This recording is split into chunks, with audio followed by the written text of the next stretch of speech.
All right. Hello and welcome to our first Litcast. It's on TOK cast. TOK. cast. So what's the question? What counts as knowledge?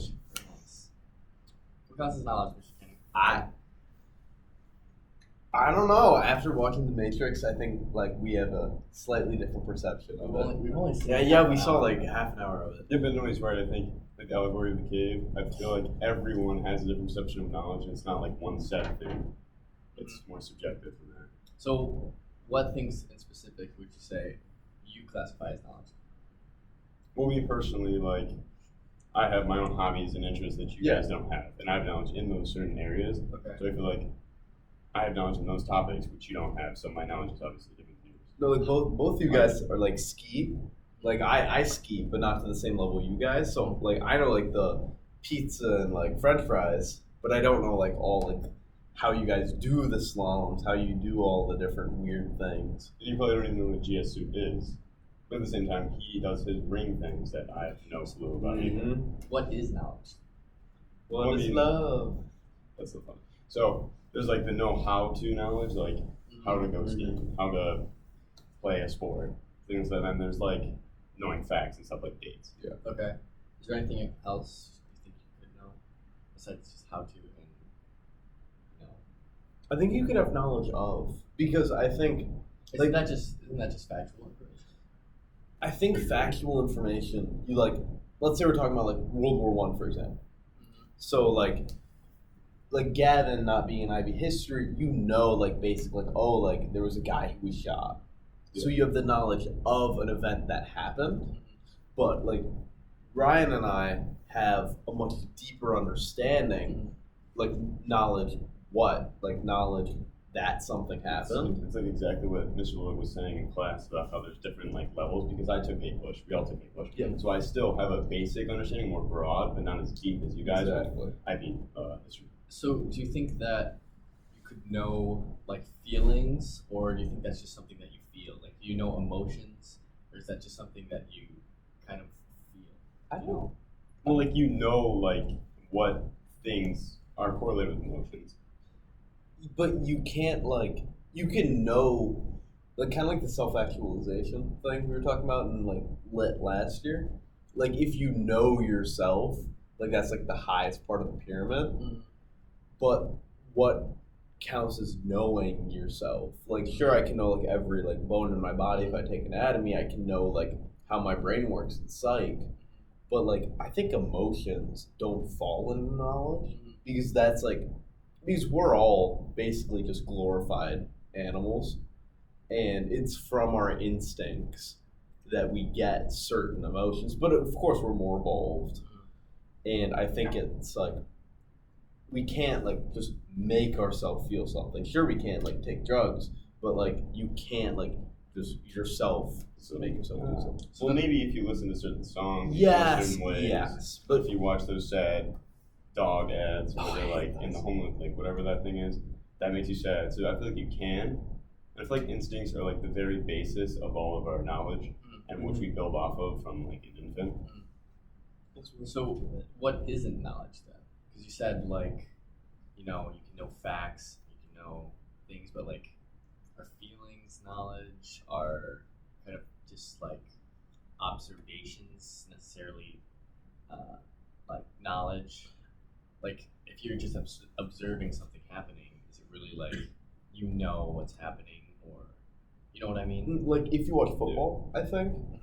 I didn't have an understanding of football until freshman year in high school, and sure, I could watch it, and I'd be someone is tackling someone, and you have a knowledge of it, but then once you learn what a tight end is, what a wide receiver is, I think that constitutes knowledge. But me, 8th grade me watching football has no knowledge of it.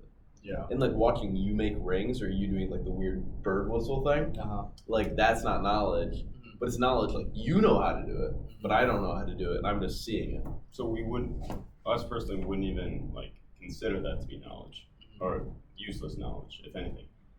But you would. I think knowledge is different for everyone. Yeah, that's no one has the exact same knowledge or the exact same you know, because there's like interpersonal knowledge which you get like you know, I listened to this song in the morning, or like I did this, and you have your own like individual experiences, but not everyone has the same experiences or even like know the same facts. I think sometimes it can be similar, like in NDP, where you know we're learning like the same classes, especially like IB. You know, we have some of the same like factual information, but besides that, kind of all different. But even then, we absorb it differently. We like we learn it differently, and even though it's the same material, we still correlate with different things. Mhm. So even at that point, it's still subjective and different for everybody. Like knowing that you had breakfast today, like I could assume it. And even if you said like, yeah, I had breakfast today, I wouldn't count that as knowledge. But if like you said I had like 2 eggs over medium with like sausage and like an egg McMuffin or something, I would constitute that as knowledge.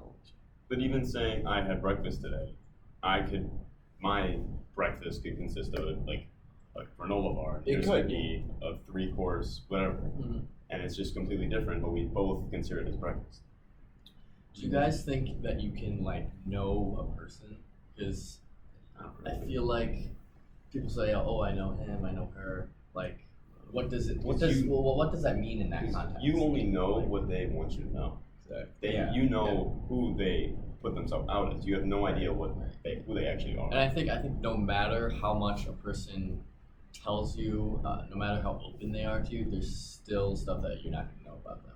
There's still things that You'll just you're never never gonna know. get. I think like empathy plays a role in that because like let's say like you have a dog that died and then your friend's dog died, you know how that feels like.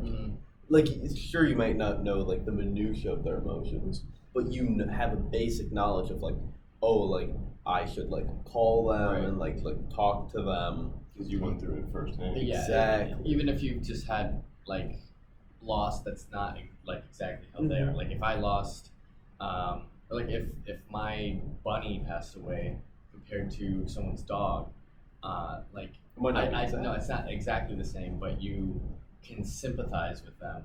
Yes.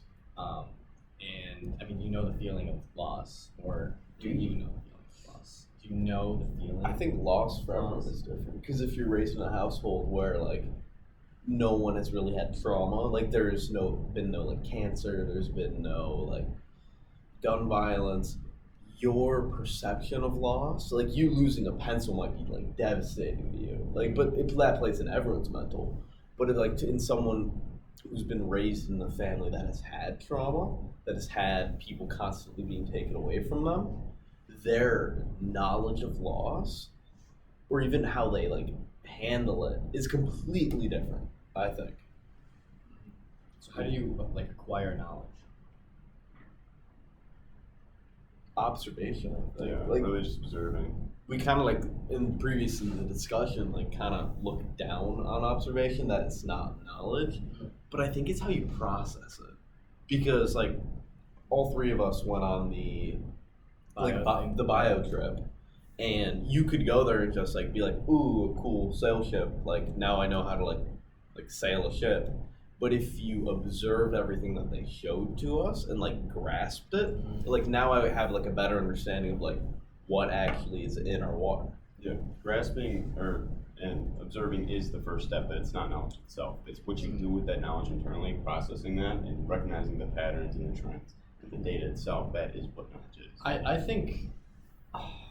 think processing it and being able to do something with it is more of like intelligence, whereas knowledge is kind of like you just understand something. Because being able to use an observation to apply it to something, I feel like that's more like on the intelligence scale. Yeah, that's good. I feel like intelligence is the ability to process the knowledge. Right. And turn observations into knowledge. Like reading comprehension, you have the ability to read a text and pull information from it. That is intelligence, but knowledge itself is what you get from observation. Like if It's intelligence and knowledge is different. if like fifth grade you went on the bio trip, you like fifth grade you probably wouldn't understand any of it. Nothing.